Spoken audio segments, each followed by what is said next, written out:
Do you have a big set of fists? Well, you're getting paid today.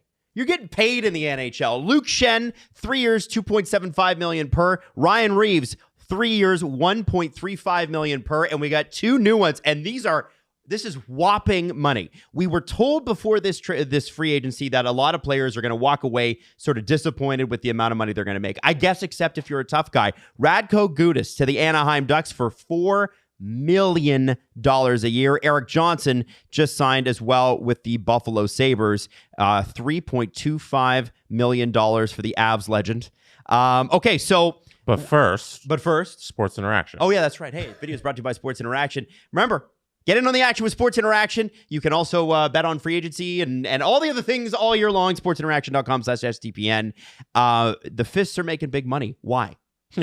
Well, we called this years ago. Right? Didn't I say it? Market correction. I remember. I think. Yeah, it's a market correction. And honestly, it's the market inefficiency. So I remember years and years ago, we were in a backup studio at the Sportsnet studios. And the Capitals signed Tom Wilson to their $5+ million deal. And we said, are they out of their minds? At that time, he hadn't scored very much. They must be nuts. And I said, well, how many Tom Wilsons are there kicking around? Like, not just a tough guy, not just a tough guy who can play in your lineup, but a tough guy who can be a difference maker offensively. Well, and you saw that the Habs tried to find it in Josh Anderson, or Mark Bergevin did. And it's not always going to work out, right? So they're the hardest guys to replicate. Some of the worst contracts in recent memory have been from teams trying to replicate a player like Tom Wilson. David Clarkson, that was a bad contract. Josh Anderson, still an NHL player. That's a bad contract, though. The difference is Gudas ain't that. He's one of the toughest guys in the league. $4 million per is a lot. Now, there's a couple things culturally. Just like Luke Shen in Nashville, Radko Gudas is going to walk into a young team that got pushed around a lot. They haven't had Nick Delorier, and Jeff Merrick's always beating that drum that since he walked out of town, they've just been getting beat up. Erik Johnson, I think, is a guy who will go you. I don't think he's a guy who you should make go you. I think that's just veteran presence on a really young decor, Rasmus Dahlin and Owen Power. But Radko Gudas, to me, is a combination of things we talked about a while ago and today. The while ago thing is the market inefficiency on toughness. The thing we talked about today is bottom feeders with a ton of cap space, weaponizing that cap space to get their guy because it doesn't matter to them.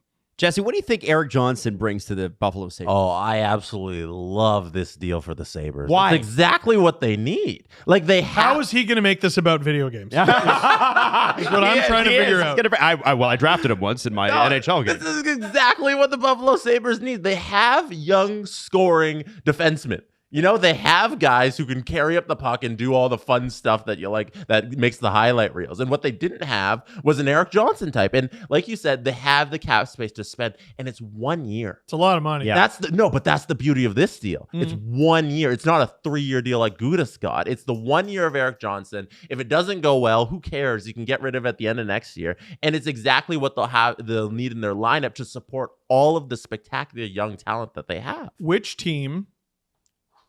Okay, does Buffalo at the deadline retain half on Erik Johnson, or do they find a third team to double retain on him?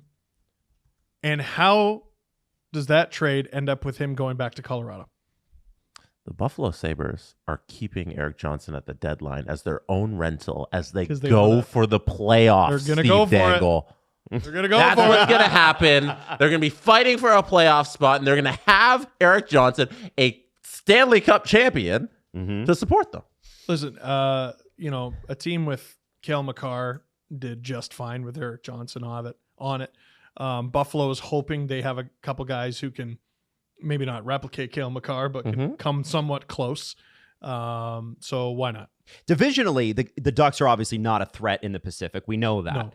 No. They will be eventually, but, it's going to take some time. The Sabres are now, I think they hit threat status last year, right?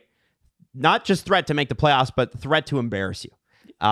Tage Thompson is on, a next level if he continues that. If Jeff Skinner can rekindle a little bit, that's the only bad contract on that team. Yeah, overpaid but useful. 35 goals last year. Yeah, 100%. It's not $9 million, but it's like still pretty like good. 7. It's Pretty getting good. better with age. Yeah, and you know what? Next year it won't even matter with the cap going up the way it is. but I'm a lot better. I'm thinking about this because we are Leafs fans at the end of the day. I just want to think about this from a purely Leafs perspective. I don't think the Toronto Maple Leafs are going to like playing the Buffalo Sabres next year. They're Ryan big Reeves. and tough. When have they ever? Ryan Reeves, Erik Johnson fight Hockey Night in Canada. I don't think that happens. No? Maybe. I don't know. I don't know. Well, we'll see what happens. The tough guys continue to get paid in free agency.